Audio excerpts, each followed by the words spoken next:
We're going to go through a bit of an unorthodox start here because I'm sure fans of our podcast, watchers, viewers of our podcast know Joe Rimmer is a very big Emile Heskey fan. Yeah. So we've got to go in. Who's your boyhood hero? Growing up, it was the likes of John Barnes, Ian Wright, players like that. It's weird. I preferred athletics. I preferred sprinting. When I was younger, and I was pushed towards cricket because coming from a Caribbean background. Hated the game. Didn't hate the game. I just, when you're an active child and you've got to stand in the field and wait. It's just not happening. I can't deal with cricket. No, don't get me wrong. It's a good sport, and I think they're getting better now with the 2020. I think it's more action. But when you're just sitting there, when you're batting and bowling, you're all right. But when you have to let everyone else have a go, nah. But when you're playing football or athletics, it's all action. It's you go. So I preferred athletics, to be honest. Linford Christie, and then went to junior school. Got given a ball because I was quicker than everyone else, and I was okay with it. So took it from then. And then athletics took a backward seat. So what age were you when you first took up football then? I would say about 8. Yeah, About 7, 8. And then from 9, I was in they call it academy now, but it was Centre of Excellence. Yeah. So back then, and it was like, how many kids? There's probably about 50 to 60 kids. And then over the years, they just make it smaller groups and bring up 1 or 2 in. And then by the time you know it, you're 16 and you're playing with the youth team. And then you think, when you were 16, could you believe you've had the career you've had since then? Yes. Because you know your own talent and you think, I'm going to go and do this, I'm going to go and do that. And you see it all before you've actually done it. But again, you've still got to go out there and do it, haven't you? At 16, I was playing first team football for Leicester. I was it was pre-season.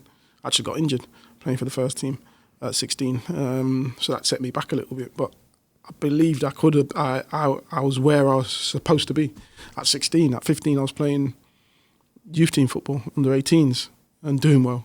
The only thing was is the pace sometimes, and then the stamina to actually last the full game. Because I went from playing at 15, you'd probably play 30 minutes each way to playing a full 90 minutes, and there's a lot of difference, and the pace of it as well. But I got up to speed very quickly. Yeah, well, this is unorthodox, but yesterday was the 18-year anniversary of England 5, Germany 1. Yes. Where does that rank among your best moments of your career? Yeah, up there, definitely up there. It's the one that everyone, I can go wherever and you bump into England fans. I could be in the Caribbean, I could be in the Asia, I could be anywhere, and that's the game they remember. And everyone seems to remember exactly where they were when that game was being played. Celebration, can you tell us a bit more about that? Yeah, the celebration was all down to DJ Spoonie. And that season I'd obviously done the DJ one, hadn't I? So that came pretty famous with scoring a few goals. And then he decided to change it up a little bit and do it. By the way, I don't play golf. So it's strange, isn't it? But yeah, that one came out and it was just an iconic one, isn't it? So even little kids know it now as well, but obviously they've just seen it on television. But yeah, even little kids know it. It was a nice way of summing up that game, with it being the 5th goal. It just seemed to work really well. Yeah. You think it's just sunk them. Yeah. Michael gets the hat trick, but that's the memory, isn't it? Emile doing the goal celebration. Yeah, I think a lot of people do remember that, and sometimes I forget I even did it. You did that celebration. Oh yeah, I did. Yeah, you're right. I just remember the Echo headline the next day was Liverpool 5, Germany 1, and it was just such an extraordinary time for Liverpool to have 3 players like that in the England team.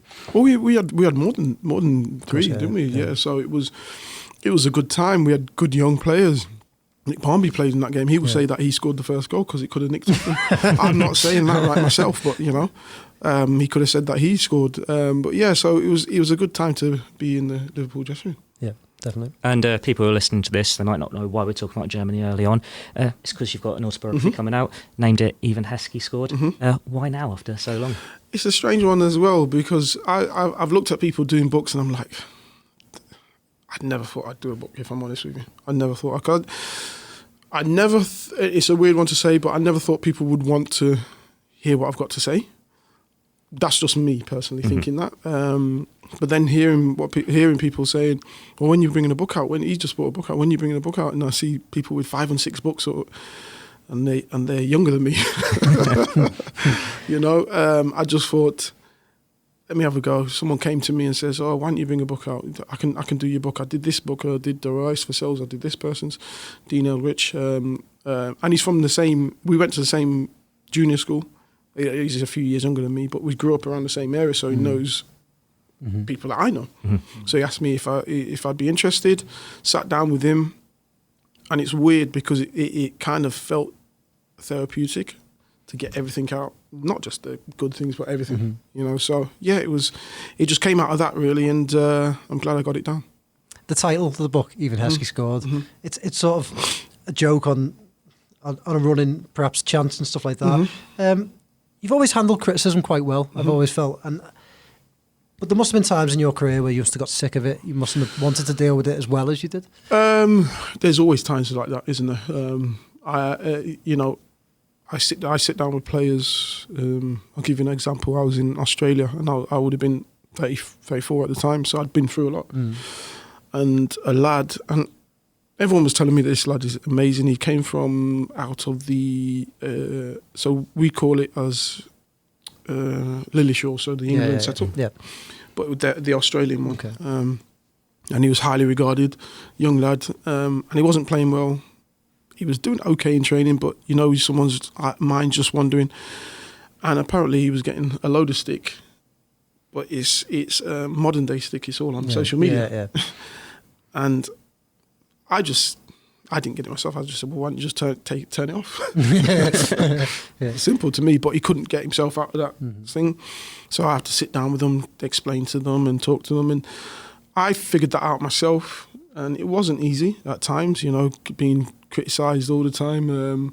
Coming back at 30 to the England setup to the newspaper headlines. Oh no, not him again. That's not going out to a few people, is it? That's going out to everyone. Yeah. So, you've just got to separate yourself from that and be at the end of the day, who you're playing for. You're playing for yourself, you're playing for your players, and you're playing for your manager. Yes, you're playing for the fans as well. But they're the ones who pick the team. They're the ones who and generally with myself, I don't think there's many players who've got a bad word to say about the way that I perform or the way that I even train or anything, the way I do anything. So you take that as a positive rather than taking someone who's had a bad day who can write whatever they want. Yeah. What do you think about social media now? I mean, it's tough. I know you're on it, but it's just a crazy different level, isn't it? Yeah, it's tough. There's no accountability on social media. You can, and the thing is, with newspapers, you don't really have access to me or my family or anything, but with social media, you have access 24/7 to someone. Yeah. You can just send them a message, you're having a bad day or you're doing whatever you're doing and you think it's a joke, but they might not necessarily take it as a joke. You can say whatever you want. I say the football industry is an industry that once you come out of that, you cannot take that same mindset into another industry. You can't take them jokes. You can't take that camaraderie. You can't take it in somewhere else because it's just totally different to itself. But with social media, it just, like I said, they're getting better. But I didn't feel that they thought that it was going to go this far. It's a free for all, and they're starting to clamp it down a little bit more now. But before, it was a free-for-all. You could say whatever you want about anyone and with no consequences. Yeah. And with social media as well, as a footballer, you're not really able to respond if you get a bit of stick, are you? You've always got to be the bigger person, haven't you? And it takes a big person to be the bigger person because you want to retaliate and you can't. Like I said, you can say whatever you want to me with no comeback. And if I do come back, I'm the one who's going to be fined because I've got to be the bigger person. But I've only said back to what you've actually said. So what are you going to do about them? But it's not necessarily about them because again, you've got to be the bigger person, and that's the toughest part of being on social media as a player. There's so many stipulations on you, but none on anyone else. I suppose that helps when I suppose you get your book out, because now you can have your say. Yeah. For my book, it was just it was more for myself, to be honest with you. Like I said, dealing with certain things during my career that might not necessarily look like I was dealing with it, but I was. Even moving from Leicester, I've put it in my book. Moving from Leicester to Liverpool was tough. It looked great and it went great, but I had only just moved out of my parents' house, and I'm pretty much underneath my mum's and dad's banner, and then you're going away and you're going. Yeah, it's only down the road, but it was tough for me. Yeah, and if I could train all day, I'd have been fine. But it was just them times where you train for 2 hours, 3 hours, and then you've got to go and face everything else, and it was tough. Footballers have to grow up fast, don't they? Because that's the thing. You do things at such an. I think of a 22-year-old me, and it's so much different at that age. So I had two kids as well. So there's nothing like kids to make you grow up fast, though, is there? I had to. I had to grow up very, very, very fast. But yeah, like you're saying, I was a kid having kids, and I wasn't in football environment's not a great environment anyway. Because again, you got to grow up very, very, very, very quick. Bringing it back to the book, I think it's quite funny that your career has been so entwined with Michael Owen, and you've got books out within 2 weeks of each other. I didn't know that. I just saw it on his Instagram. So give us a bit more insight into that partnership, because I believe you said before it wasn't really something that you worked on. You just clicked straight away. We clicked straight away. Michael came to our under 18s. So Michael's 2 years younger than me. So you can imagine that coming as a 16-year-old into our 18s. That's how good Michael was. And everything just worked. I'm a player that understands other people, and I try and work and fit a mould. And I was good at that from a young age. So we struck a partnership. It just clicked from then. We understood what each other wanted. Yes, we worked on it at Liverpool, but when you're in the national team, you're going for a select amount of time, so you haven't really got loads of time to work on things. But it just clicked to the point where the first tournament that we went to, it was me and Michael up front, under 18s tournament, Euros. France had, you can name them, Thierry Henry, Anelka, all of them. And the manager was Houllier. So he's seen us playing together, how we played, and obviously when he's gone to Liverpool, he's looked at it and says, well, I need him to play. So I think that's how that all came about. But it just clicked so well, and we took it on to 21s. We only played one game together, and I think we scored. I think he scored 2 and I scored 2, or something like that. And then he went obviously shot up to the first team.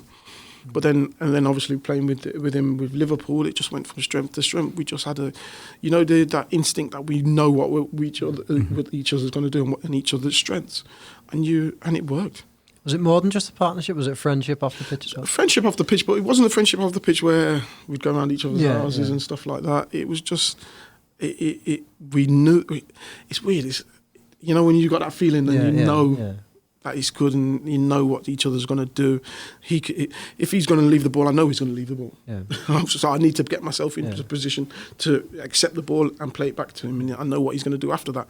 That's how it worked. I think we saw it with Cole in York a little bit. Yeah, but we'd had that from when I was 18, so up until when I finished. I suppose you can relate that then to the current Liverpool front three. They just click. Yeah, and all right, then he's out here, but the other one's going to be in there, and they cover each other and they move around. They know where each other's going to. They know as soon as Firmino gets the ball and he turns, the others have made their runs already. They know what's coming. Yeah, and they know that he's going to find them. So yeah. Do you feel like football's changed in the sense that you look at a player like Firmino now, and a forward like Firmino, he's not a forward in the most traditional sense, but he doesn't need to score 20 goals a season to be appreciated. Do you think football has changed, that the fans have got different expectations of types of players? I think so. I think I was before my time, wasn't I? We said that. We wrote it down. I think fans are looking at it differently now and saying, okay, what do we stand for? What do we play? How do we play? What does he bring to the team? Okay, he brings this and this. As long as they're getting runners and as long as they're getting goals, because inevitably with the Liverpool, the goals are coming from the wingers. But without Firmino there to actually link it and be that last little cog, it's not gonna. It breaks down a lot. Yeah. So I think fans are understanding that, and even I watched Villa, and they got lad Wesley up front. I think it was the Spurs game. They were camped outside their box, and they're just booting the ball up to him, and he can't get hold of it. But and the ball keeps coming back. That's where you need to be strong. If you're going to play that way, you need a centre forward that's going to bring the ball down, hold it up, buy a foul, so you can keep moving up and making them yards. Yeah. I think he's figured that out a little bit more down there, playing to his strengths, and I think the fans understand that as well. He might not get you 15, 20 goals, but he's gonna be an important part to the way that you're gonna have to play. Because you're gonna inevitably be defending quite a bit. Yeah. So when you first arrived at Liverpool, then £11 million, it's a record fee for the club. How much pressure did that bring? And then when you walk in, you've got Owen, you've got Fowler, players who score so many goals. What was that like as a player? It didn't bother me. No. No. I'd been around the national team, so I knew these players. I'd trained with them, I'd played with them and everything, with the first team as well. I'd been around. So I knew where I fitted, I know my game, I knew what I was good at. Yes, I'm not going to score you 20, 25 goals. I did get in the first season, but I wasn't going to score that on a regular basis. But I'll be a provider, I'll be a link player and everything. So I didn't really... The fee had nothing to do with me. So the fee was the fee. It could have been 5 million. People would have still been looking at me. Yeah. So the fee was going to be whatever it was. So I couldn't change that. It had nothing to do with me. So I just got on with what I wanted to do, and I just wanted to go out there and play. And like I say in my book, the playing side was the easiest part. I didn't find that hard at all. It was everything else that was hard. What did Gerard Houllier say to you? What was he like when you were around? He was brilliant because Gerard is great because he takes a lot of the pressure off the players. It's my fault. Maybe positional wise or whatever, personnel, it's my fault. I should have done this. Where really and truly he wants to have a go at you, but he took a lot of pressure off you that way and take the pressure onto him because again, some players can't deal with that pressure of being criticised. And being told this and told that, and especially by people that are not necessarily managers. Yes, they are people that have watched football and they're experts, but they haven't been in the system where... funniest thing can I say about Stan's podcast? I can say about Stan's podcast. Yeah, of course you can, So I was listening to Stan's podcast about... with Gary Neville, and he talks openly about his time at Valencia. And how he lost his, didn't lose his mojo, but he just, nothing really went well for him, and the pressure's just got to him, and you lose your confidence, and that's obviously down to having media on your back and being in a different country. So you've got to be able to deal with them pressures and go out there and be willing to stick to what you know is right for you. Rather than changing your game and think, oh, well, he said that. And I've been in a situation with an England manager. We've trained all week on a certain formation and a certain personnel. We get to Friday, media's put out what they think on Friday, and everything, and what the team should be, because we've changed the team to that team. So, well, what's the point in you being manager if you might as well just let them manage? And I've been in that situation. Yeah. You've always seemed like a player who's actually quite good at handling the pressure. I suppose as the criticism... I'm not saying quite good at handling the pressure. You've got no choice. Yeah. So it's a case of you either sink or swim. So, and I wasn't going to... I'd come a long, long way to allow someone to dictate to me how I play my game and how I deal with certain things. So... When you say good at dealing with pressure, yes, I was good at dealing with pressure, but that doesn't mean that it wasn't hard at times. But I just learned to deal with it, I don't know. And then with criticism as well, that prepares you for it, I suppose, because you know they're going to say whatever they want to say. And that was a lot of the time with that, like I think it's Baldini, England. Oh, come and do the media, come and do it. Well, what's the point? They're going to say this. Let them say this, and I've not wasted 30 minutes batting back all this. Let them say what they're going to say. No, you've got to do it. And then you go and do it, and they still say that, and you think, well, there you go, I've wasted 30 minutes of my life. Could have been playing PlayStation or whatever. Fair enough. Just taking it back a little bit, was it true that Roy Evans tried to sign you at Liverpool or made inquiries about you? He's come out and said that the interest like predates Houllier, that he was there wanting you as well. Yes, sorry, yeah, you're right. We played in I think it was under 18s. Yeah, but I would have been about 16, 17. We played in a tournament in Kiel University. Every year they used to do the tournament there, and I played against Liverpool there, and from since then there was a little bit of a, but yeah, there was a few clubs as well. Yeah, but that one. Any others you can name? Blackburn, yeah, at the time, but that was going back years. I would have been 16, 17 at the time. And Tottenham were interested. Villa were interested. Doug Ellis was RIP. He was interested. He was really close to Peter Taylor, and they were asking if I would be interested in going, but I kind of set my mind on Liverpool. Yeah. So it was a case of no. Was that just a prolonged interest as well, or the fact that it's a Liverpool Football Club? It was Liverpool. I was a Liverpool fan, so it was a case of when you get that sort of interest, and you're like, well, no one else really matters, do they? It's insignificant. So. What's it like to be involved in a transfer like that? Because it was very high profile at the time. It was weird. Yeah. It was weird. Very weird. I remember I was sponsored. I can't remember. I think it was Puma at the time. I'd be gutted if it wasn't, but I think it was Puma at the time. So obviously I'm 22. I've been at Leicester all this time. That's all I know. I don't know about transfers. I don't know about anything. So I've turned up in my Puma gear to sign for the press conference and to sign a deal and everything. Did that and got criticised for not wearing a suit. Okay, but what difference does it make? I still signed. I still done that. I still answered all your questions. But it was little things like that. I just found there was no need for half of the stuff that was said half of the time. And it was a weird time for the transfer to go through, because obviously it predates the windows. It was like March, wasn't it? Yeah. Was that just because after the League Cup final we were involved in that? Yeah, after the League Cup final, and Liverpool were actually pushing trying to get into the Champions League, which we didn't in the end. We lost to, I don't think that really mattered, to be honest, but we lost to Bradford in the last game of the season. I think Leeds got through in the end, didn't they? Yeah.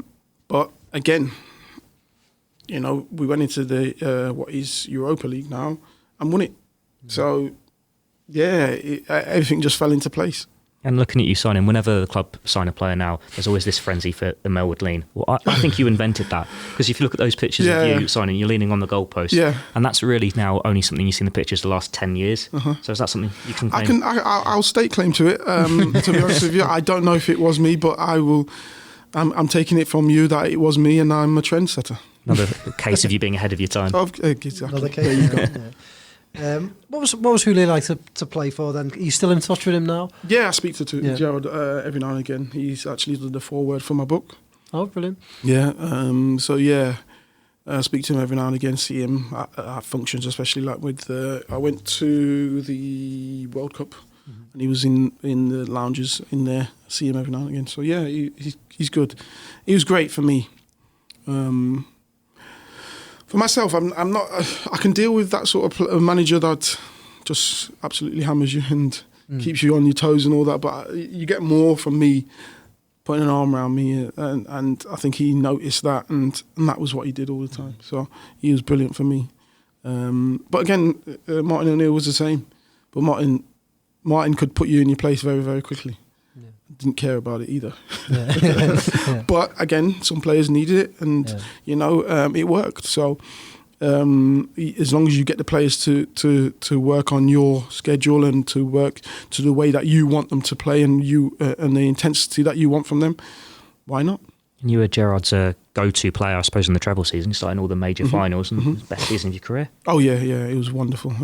It is weird though, because people ask me about that season, and we played. I think we played 60-something games that season. I think I played 15. I think Cara played the most, 62 or 63 games. I think I played 58, 59 games. And people ask me, blah, blah, blah. I can talk to them about most of the games, but the UEFA Cup final, I don't really remember much about it. Honestly, it was just. I look back. I had to watch it back and stuff like that. So you know it's a roller coaster, but I just running on adrenaline. Sort of totally, I can't remember much about it. To be honest. What's that? So playing that many games, I mean, it feels like footballers play a lot of games now, but that must take its toll on your body by the end of the season. Yeah.